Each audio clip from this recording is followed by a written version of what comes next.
अस्सलाम वालेकुम दोस्तों, उम्मीद है कि आप खैरियत से होंगे, ठीक ठाक होंगे। आज मैं आपको एक ज़बरदस्त खबर देने जा रहा हूँ। वैसे आपने जिना अस्पताल का नाम तो हमेशा मरीज़ों के हवाले से ही सुना होगा कि कहीं कुछ हो गया, हादसा हो गया, मरीज़ पहुँच गए, डॉक्टरों का ये मसला हो गया मसला। लेकिन आज यहाँ पर एक सेहतमंदाना सरगर्मी हो रही है और वो ये है कि डॉक्टर्स भी इंसान हैं, उनके अंदर भी स्पोर्ट्स का एक जज्बा होता है। वो भी एक खिलाड़ी होते हैं, वो भी खेलना चाहते हैं, उनको को टाइम नहीं मिलता। लेकिन बहरहाल काफ़ी अरसे बाद, पता नहीं काफ़ी अरसे बाद ही आज यहाँ पे जिना अस्पताल में नाइट का एक टूर्नामेंट होने जा रहा है, जो बस अभी शुरू हो जाएगा थोड़ी देर बाद ही। और हमारे साथ उनके जो लोग इन ऑर्गेनाइज़र हैं, ये यंग डॉक्टर्स एसोसिएशन ने ऑर्गेनाइज़ किया है इस इवेंट को, और उनसे हम बात करते हैं कि उन्होंने ऐसा क्यों किया है। हमारे साथ मौजूद हैं YDA के रहनुमा डॉक्टर महबूब नोनारी साहब, उनसे बात करते हैं। अस्सलाम वालेकुम डॉक्टर साहब। सलाम। बताइए पहले तो। शुक्रिया अख्तर भाई, आप मैंने ज्वाइन किया। पहली बात ये कि हमारे जो यंग डॉक्टर्स जो दिन रात हॉस्पिटल में काम करते हैं वो एग्जॉस्ट हो जाते हैं, तो एक उनकी एक फ़िज़िकल एक्टिविटी के लिए एक चीज़ें करनी पड़ती हैं। फ़र्स्ट टाइम हम कर रहे हैं। जो हमारे JPMC के जो एग्जीक्यूटिव डायरेक्टर हैं डॉक्टर प्रोफेसर शाहिद रसूल साहब की रहनुमाई से एक बड़ा एक इवेंट होना जा रहा है, और इंशाल्लाह उम्मीद है कि एक जो एक एक्टिविटी हो रही है, इस वजह से एक हमारे डॉक्टर्स के विचार में एक जो कम्युनिकेशन गैप था सीनियर्स जूनियर्स के बीच में, वो भी ख़त्म हो जाएगा, और जो डॉक्टर्स हैं उनके एक फ़िज़िकल एक्टिविटी में भी एक चाह बढ़ेगा, और इंशाल्लाह फ्यूचर में भी ऐसी एक्टिविटी होती रहेगी। चलें, ज़बरदस्त। और यहाँ पर मौजूद हैं इस इवेंट के चीफ गेस्ट भी हैं और जिना अस्पताल के एग्जीक्यूटिव डायरेक्टर भी हैं, प्रोफेसर डॉक्टर शाहिद रसूल साहब। हम उनसे बात करें। अस्सलाम वालेकुम डॉक्टर साहब। वालेकुम सलाम जनाब। कैसे हैं आप? बिल्कुल ठीक, आप बताइए कैसे? ये बताइए कि इलाज, मरीज़, बेड, दवाई, उसके अलावा अब ये यहाँ पहुँचे, कैसा लग रहा है? देखिए, ये मैं अगर आपको सही बात बताऊं तो ये मेरी विज़न यही है कि सब चीज़ें बैलेंस्ड होनी चाहिए। मैं अपनी ज़िंदगी को भी कोशिश करता हूं कि बैलेंस के तौर पे लेके चलूं। तो जहां तक प्रोफेशनल लाइफ का ताल्लुक है, उसको भी एक्सीलेंस उसमें अचीव करें, और जो स्पोर्ट्स हैं या वो चीज़ें जो रिलैक्स करने के लिए, हर एक आदमी का रिलैक्स करने का तरीका अलग है। कोई TV देख के, कोई किताब पढ़ के, तो मेरे ख्याल से स्पोर्ट्स भी एक बहुत अच्छा तरीका है अपनी परफॉर्मेंस को और अपनी पर्सनैलिटी को बैलेंस करने की। ये बताइए कि आपकी वज़ीर आला सिंध से मुलाकात हुई, उसमें क्या अचीवमेंट हुई, क्या चीज़ें आपने अचीव की हैं, इस मौके पे ये भी बता दें। एक तो मैं शुक्रगुजार हूँ, उन्होंने अपने इंतहाई बिजी स्केड्यूल में मुझे टाइम दिया, और बेसिकली हमारा जो 5-6 पॉइंट्स थे एजेंडा के, उसमें सबसे इम्पॉर्टेंट यही था कि जिना हॉस्पिटल की बेड स्ट्रेंथ जो 1100 थी डेवोल्यूशन के टाइम, यानी 2011 में, उसके बाद से कई वार्ड आपके सामने बन गए, सर्जिकल कॉम्प्लेक्स बन गया, ये इस तरह की बहुत सारी चीज़ें डेवलप हो गई।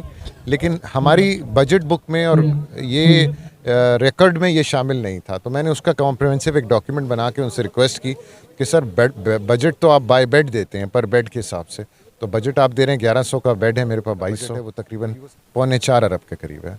तो ये हम समझते हैं कि कहीं 8.5 अरब रुपए तक चला जाएगा। इससे मरीज़ बेहतर तवक्को रखें, अब दवाई वगैरह उन्हें सब चीज़ें मिलेंगी यहाँ पे अस्पताल के अंदर। देखिए, मेरी कोशिश तो ये है कि दवाओं का मसला तो वंस एंड फॉर ऑल ख़त्म हो जाए।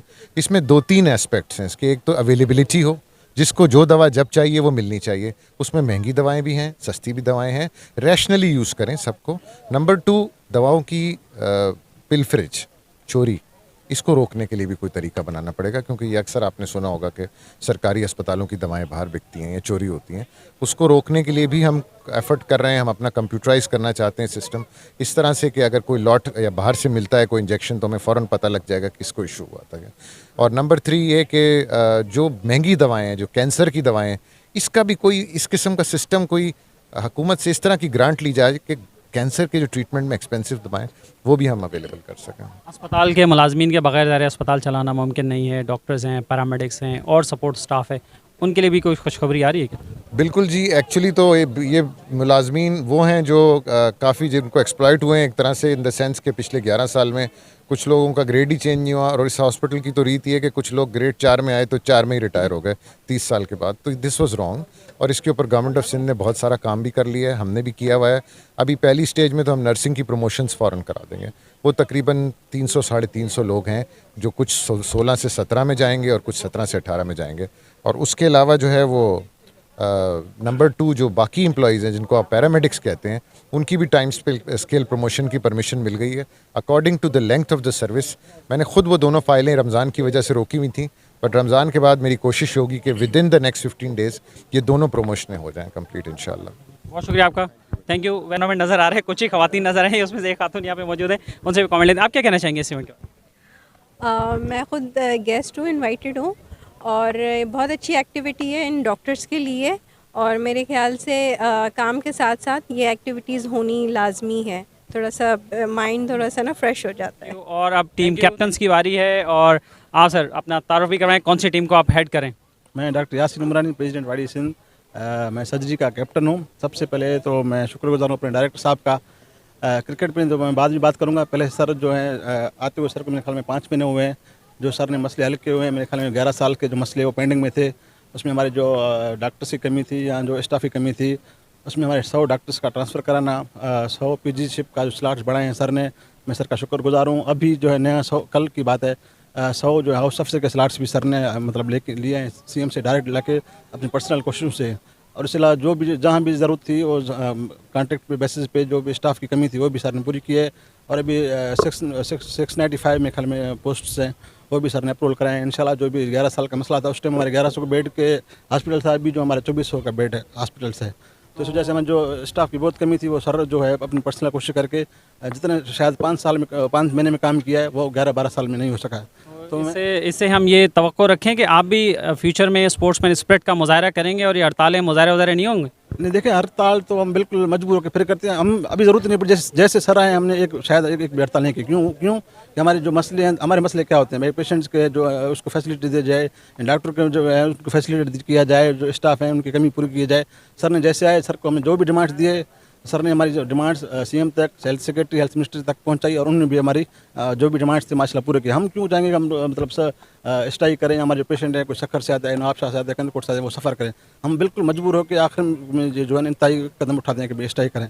तो इंशाल्लाह हम कोशिश करेंगे कि स्ट्राइक ना करें। और हमारे सर जो शायद साहब हैं, रसूल साहब हैं, उन्होंने भी ये कहना है कि भाई जो भी आपसे डिमांड्स हैं आप मेरे पास आएँ, टास्क करें, कोशिश करें कि हड़ताल ना करें। हमारी भी यही कोशिश होती है कि हड़ताल ना करें। हमें खुद पता है कि पेशेंट जो है सफ़र करते हैं, बहुत दूर दूर दराज इलाके से आते हैं। तो इंशाल्लाह हम एज ए प्रेसिडेंट मैं कोशिश करूँगा कि जो चीज़ें हमारे टास्क के थ्रू हल हो। चलें अब कुछ क्रिकेट की बात हो जाए। क्रिकेट देखें, पहले तो कोविड 2016 के बाद मेरे ख्याल में दोबारा हो रहा है। पहले डॉक्टर अनीस भट्टी साहब थे, उन्होंने 2016 में कराया। उसके बाद अभी जो है कोई एक्टिविटी हमें जिना में हो रही है, वो भी हमने सर को शार्ट नोटिस में 2-3 दिन पहले रिक्वेस्ट की। सर ने बोला बिस्मिल्लाह कर दें आप। तो अच्छी एक्टिविटी है। इंशाल्लाह हम सर से उम्मीद करते हैं आइंदा के लिए भी ऐसी एक्टिविटी होती रहेंगी इंशाल्लाह। कौन सी टीम को आप लीड कर रहे हैं? मैं सर्जरी की टीम को लीड कर रहा हूँ डॉक्टर। और हम अगले कैप्टन की तरफ जाते हैं। और आप बताइए अपना तारुफ और किस टीम को आप रिप्रेजेंट कर रहे हैं? जी, मेरा नाम डॉक्टर सैफुल्लाह है। मैं मेडिसिन अलाइट का कैप्टन हूँ।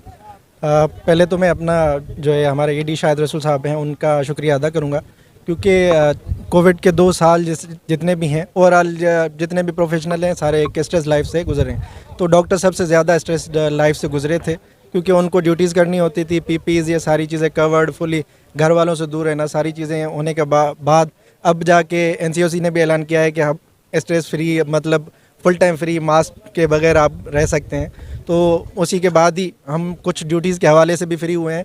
तो ये जो है, जैसे ही डॉक्टर यासीन ने बात की कि सर से, जैसे ही हमने सिर्फ रिक्वेस्ट की कि सर हम एक एक्टिविटी करना चाहते हैं, और ये पॉजिटिव एक्टिविटी है, इससे ज़्यादा स्ट्रेस फ्री भी होगी। इससे ये है कि सारे स्ट्रेस से आउट होने की वजह से पेशेंट्स को बेहतर देख सकेंगे। ये एक्टिविटीज़ आगे भी होती रहेंगी इंशाल्लाह। Thank you. आप अपना? मेरा नाम डॉक्टर वहीद है। मैं सर्जरी टीम को रिप्रेजेंट कर रहा हूँ। I am the captain of the surgery warriors. सबसे पहले मैं ये बोलूँगा कि ऐसी हैंडसम एक्टिविटी ऐसा हैंडसम डायरेक्टर ही करवा सकता है। So we are very thankful to sir. वाकई बिल्कुल we are very thankful to sir. दूसरी बात ये कि इंशाल्लाह हम तवक्को करते हैं कि ऐसी एक्टिविटीज़ आगे भी होती रहेंगी। और थैंक यू जी। आप बिस्मिल्लाहिर्रहमानिर्रहीम। डॉक्टर फ़ारूक रऊफ़, मैं सीनियर वाइस प्रेसिडेंट वाड़ी का हूँ और इस इवेंट का चीफ ऑर्गेनाइज़र भी हूँ। मेरे साथ ही ऑर्गेनाइज़र हैं। किस टीम को रिप्रेजेंट कर रहे हैं? मैं ऑर्थोपेडिक का कैप्टन भी हूँ। तो हम अपने डायरेक्टर के शुक्रगुजार हैं। जस्ट 3 डेज़ में ये सारा हमने अरेंज किया है। ये इफ्तार भी था हमारा, उसके बाद डिनर था, डिनर के बाद ये हमारा जो इवेंट है, 4 टीम हमारी रिप्रेजेंट कर रही है यहाँ पे। Orthopaedic, surgery, medicine and NICH की टीम भी है यहाँ पे। सो ऐसी एक्टिविटी बिल्कुल होनी चाहिए। कोविड के बाद आप सब लोगों को पता है कि ऐसा कुछ भी नहीं हुआ, और डॉक्टर्स बिल्कुल जो है ना हॉस्पिटल में रह रहे कि ये पॉजिटिव एक्टिविटी होंगी, माइंड फ्रेश होंगे, तो आगे फ्यूचर में सारी चीज़ें पॉजिटिव रहेंगी। तो ये आपने गुफ्तगू सुनी, नाज़रीन आपने गुफ्तगू सुनी यहाँ पे डॉक्टर्स की। इस मैच का नतीजा जो भी रहे और ट्रॉफ़ी कोई भी लेके जाए, लेकिन बात ये है कि ये जो है वो एक सेहतमंदाना सरगर्मी है, और यहाँ पर डॉक्टरों को भी एक मौका मिला है कि वो यहाँ पर अपनी हेल्दी एक्टिविटीज़ में हिस्सा लें। ये मैं आपको दिखा रहा हूँ शील्ड्स, ये शील्ड्स हैं, सारी प्लेयर्स के लिए हैं, टीमों के लिए हैं। ये ट्रॉफ़ीज़ हैं और सबको ट्रॉफ़ीज़ भी मिलने वाली हैं। जो अच्छा खेलेगा वो ट्रॉफ़ी लेगा, और ये थी अब तक की अपडेट। और आज जो है वो अफ्तार का एहतमाम भी था, उसके बाद ये अब मैच जो है वो शुरू होगा। अपना ख्याल रखिएगा। अल्लाह हाफ़िज़।